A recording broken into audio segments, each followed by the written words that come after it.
یہ میرے اور آپ کے آقا و مولا حضور نبی رحمت صلی اللہ علیہ وآلہ وسلم کی سیرت کا فیض ہے کہ آقا کریم علیہ الصلوۃ والسلام کی خدمت میں جب حاتم طائی کی بیٹی قید ہو کے آتی ہے اور ظاہر ہے وہ کفار کی جانب سے آئی ہے تو کافرہ تھی، تو حضور علیہ الصلوۃ والسلام نے دیکھا کہ اس کے سر سے چادر اتری ہے، برہنہ سر ہے، تو حضور نے اپنی مزمل والی چادر اتار کے اس کے سر پہ ڈال دی۔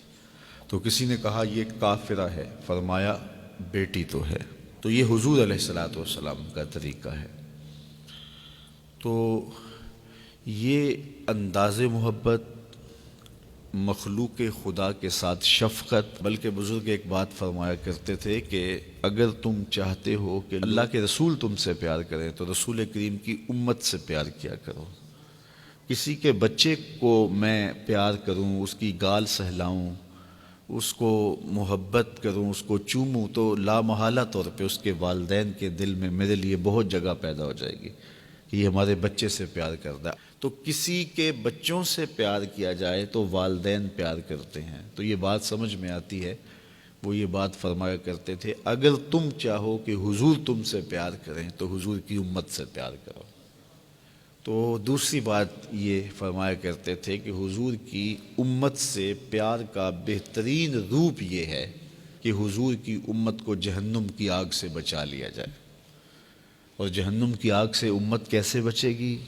ان کے عقائد اچھے ہوں، ان کے عمل ستھرے ہوں، وہ اخلاقی اقدار کے حامل ہوں، وہ سوچوں کی پاکیزگی سے مالا مال ہوں، وہ اپنے ہمسایوں کے ساتھ اچھا سلوک کرنے والے ہوں، وہ دوستیوں کے حق کو جانتے ہوں، وہ ہمسائیگیوں کے حقوق اور رشتہ داریوں کے حقوق کو جانتے ہوں۔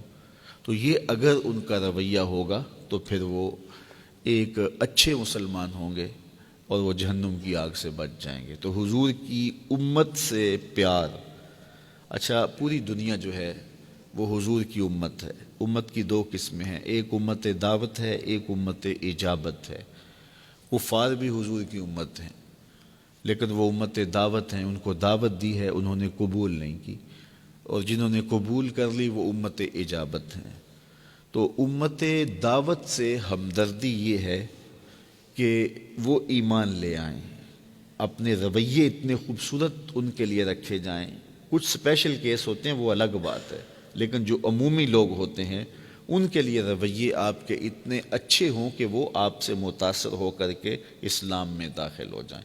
اور ہم بعض اوقات اتنے سخت ہو جاتے ہیں کہ ہم سچے ہیں لہٰذا ہمیں کوئی کمپرومائز نہیں کرنا چاہیے۔ تو سچائی یہ تو نہیں سکھاتی ہے کہ تم سخت مزاج ہو جاؤ۔ وہ ایک جملہ ہے کہ جو بندہ کھرا ہوتا ہے نا وہ بڑا کڑوا ہوتا ہے، تو کچھ لوگ خام خواہ کڑوے ہو جاتے ہیں کہ ہم سچے ہیں اس لیے ہمیں کڑوا ہونا چاہیے۔ تو اتنا اچھا نہیں ہے کہ بندہ سچا بھی ہو اور میٹھا بھی ہو، سچائی بھی ہو۔ میاں صاحب فرمانے نا کہ باج ادا کلام رسیلے لگدا شیر الونا دودھ اندر جے کھنڈ رلائیے مزہ ہو جاوے دونا۔ بندہ سچا بھی ہو ساتھ میٹھا بھی ہو تو پھر مزہ دوبالا نہیں ہو جائے گا اور بات روح تک نہیں اتر جائے گی۔ ادعو الی سبیل ربک بالحکمت والموعظۃ الحسنہ، کہ اللہ کی طرف بلاؤ حکمت کے ساتھ اور اچھی واعظ کے ساتھ، اچھی تلقین کے ساتھ لوگوں کو بلاؤ۔ آپ کو یقین بھی ہو کہ یہ شخص میری بات نہیں مانے گا، اپنے لہجے میں پھر بھی تبدیلی نہیں لائیں گے۔ حضرت موسیٰ علیہ السلام کو اللہ تعالیٰ نے بھیجا ہے نا فرعون کی جانب، جس نے اللہ کے برابر اپنے آپ کو کھڑا کر دیا اور کہا کہ میں انا ربکم الاعلیٰ، اور کیا کچھ اس نے دعوے کیے۔ تو حضرت موسیٰ علیہ السلام کو بھیجا، حضرت موسیٰ کے سینے میں کوئی خوف بھی موجود نہیں تھا، اللہ کی تائید کا مبارک دست قدرت حضرت موسیٰ علیہ السلام کی پشت پر تھا۔ اور فرعون وہ ہے کہ جو ایمان لانے والا ہی نہیں ہے، لیکن اس کو تبلیغ کرنے کے لیے حضرت موسیٰ کو بھیجا تو ساتھ تلقین کی کہ اے موسیٰ قول لین کے ساتھ، نرم لہجے کے ساتھ اس سے بات کرنی، یعنی فرعون ہو اور اس کی واپسی کا امکان بھی نہیں اللہ کے علم میں ہے، اور جو تبلیغ اور نصیحت کرنے جا رہا ہے اس کی پشت انور پہ اللہ کی تائید کا ہاتھ ہے، دست قدرت ہے، لیکن اس کو بھی کہا گیا اس بات پر بھی کہا گیا کہ قول لین سے، چونکہ قیامت تک آنے والے لوگوں کے لیے اس چیز نے مثال بننا ہے، تو جو لہجہ تبلیغ کا ہے، تکلم کا ہے، گفتگو کا ہے، تو وہ انتہائی شائستہ اور دل نواز ہونا چاہیے۔